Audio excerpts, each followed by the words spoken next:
వచ్చేసాక ఇక్కడ లాఫ్ట్లో అయితే ఆఫీస్ రూమ్ సెటప్ చేశారు. అలా 3 స్టాండ్స్ పెట్టారు, దాని నిండా ఫుల్ డెకోర్ ఐటమ్స్ పెట్టారు. అండ్ మనం పైన వర్క్ చేసుకోవడానికి అయితే చాలా పీస్ఫుల్ ఎన్వైరన్మెంట్, మంచిగా అసలు ఏ డిస్టర్బెన్స్ లేకుండా వర్క్ చేసుకోవచ్చు. చూడండి డెకోర్ ఐటమ్స్ ఎన్ని రకాలు పెట్టారు.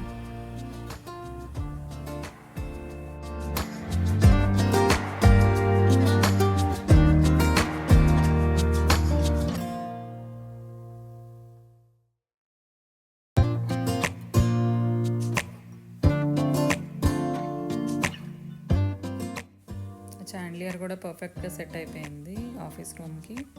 ఇక్కడ పైనుంచి మనకి బ్యాక్ యార్డ్ వ్యూ కూడా కనిపిస్తుంది, చాలా బాగుంది ఇక్కడ పైనుంచి.